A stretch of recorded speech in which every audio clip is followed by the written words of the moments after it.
Hey there, hope you're doing well. And I can't believe I've done like over 50 of these videos now.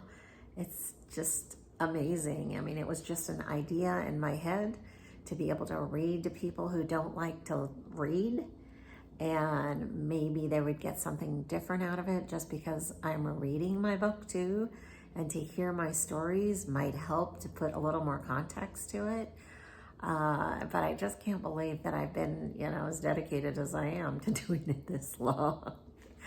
So anyway, so today I am on page 101, about halfway down. I feel hatred for her that is like a burning and raw open wound that someone poured alcohol into. I don't want to have anything to do with my Indian life. For the past 13 years, I've pushed India behind me and walked forward as an American girl. I no longer speak with an Indian British accent. I know American slang and wear Levi's jeans, go to fraternity parties and football games. I don't want some old lady that knew me as a poor child in Calcutta to mess up my image of being American. I can't believe that my past is going to be sitting across the table from me. As noon approaches, I become nervous, worried. I'm going to lose a piece of myself by seeing Rabia. She was the one who did my adoption, arranged everything, did all of the legal paperwork needed in India, communicated with my adoptive parents, and sent me to the airport in a cab to get on a plane to come to America.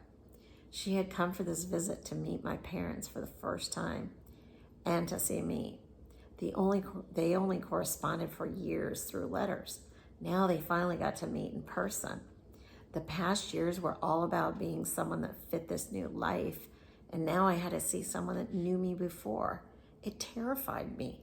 No one I knew had ever been to India, and no one in my family really knew what my life was before being adopted.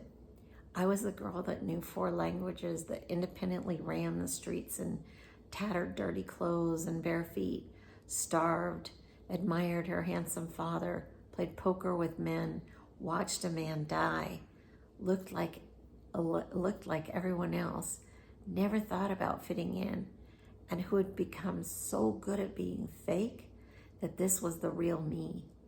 I was no longer an Indian, but a real American. I was proud of the hard work I had gone through, the constant studying of Americans and metamorphosing myself into the person I thought I could blend into and become part of the fabric of this culture.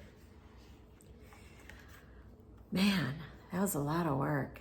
Like, I studied people as a child.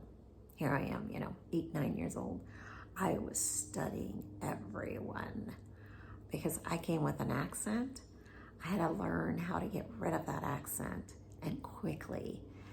And so I studied how people said words. I noticed Americans were very monotone, and I changed it quickly. I also, just watched the way people did things. Their mannerisms were really important too, and the way they dressed and everything. So, I was spending a lot of time trying to do this, and here I was confronted with, oh my God, I have to see someone who knew me before. And it was really, really scary because she knew the real me. She didn't know the fake me, the one I had made up for the last 13 years. The one that I made into an American girl that would fit in.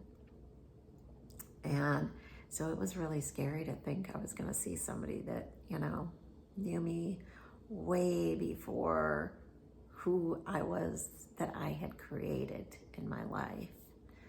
And it was just really hard. It was lots of studying and work to do these changes.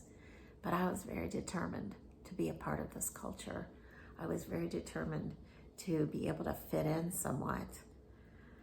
And, now I just kind of think, wow, that's just so sad to have to make yourself into something just to feel like you belong somewhere. But, I was so desperate to belong because I didn't feel like I belonged with my family. And so belong in the country that I'm in, if nothing else, you know?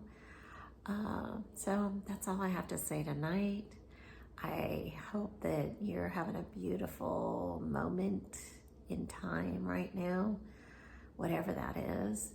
And I really do appreciate all of you that keep supporting me. I know I say this every night, but you have no idea how much it means to me and how much I do appreciate you individually. I know who you are. I know who shares my stuff. I know who comments, and I really do appreciate you. Thank you.